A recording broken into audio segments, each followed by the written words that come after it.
is VOA News via remote.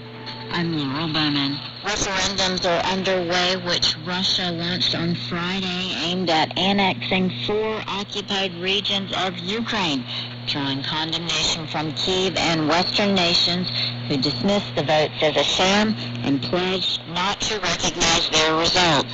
Ukrainian officials said people were banned from leaving some occupied areas until the 4-day vote was over, that armed groups were going into homes, and that employees were threatened with being fired if they did not participate.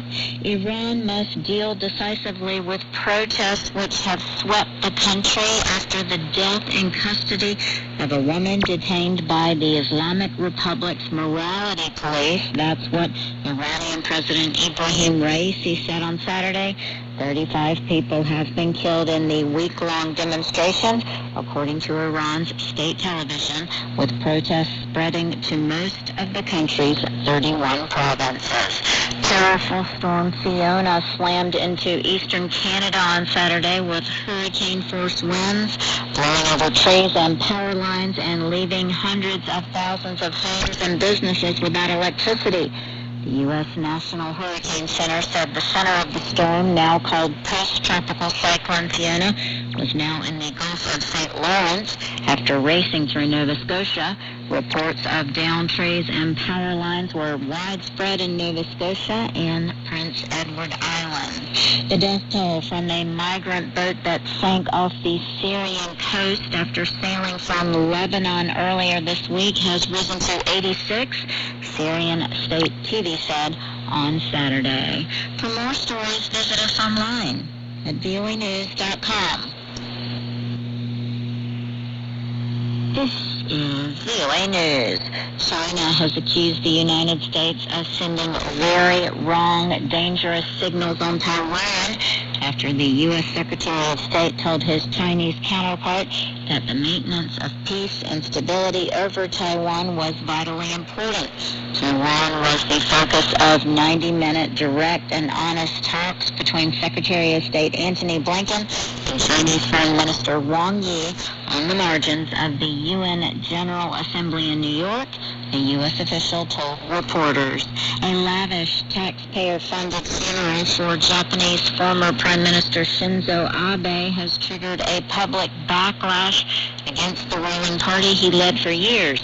Some opposition lawmakers are boycotting Tuesday's state funeral, and a man sets himself alight in an apparent protest against the $12 million event, to be attended by foreign dignitaries, including U.S. Vice President Kamala Harris and Indian Prime Minister Narendra Modi. Hong Kong will scrap its controversial COVID-19 hotel quarantine policy for all arrivals starting September 26, more than 2.5 years after it was first implemented, in a long-awaited move for many residents and businesses in the financial hub.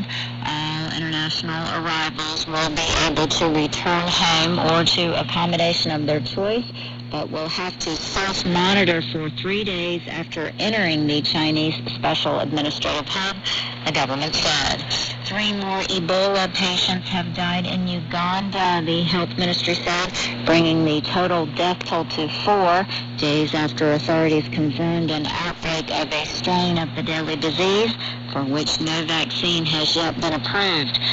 Uganda's health ministry said it had confirmed 11 cases of Ebola in total, including the 4 deaths. Saudi Arabia's mission to the International Space Station next year aboard a SpaceX capsule will include a woman who would become the world's first female Arab astronaut, according to Axiom Space. That's the U.S. company arranging the mission for the kingdom. Neither Axiom nor the Saudi government provided the name of the female astronaut, who will be accompanied by another Saudi and 2 Americans as part of Axiom's second private mission to the space station, slated for early 2023. For more stories, visit us online at voanews.com. Reporting via remote, I'm Laurel Bowman for VOA News.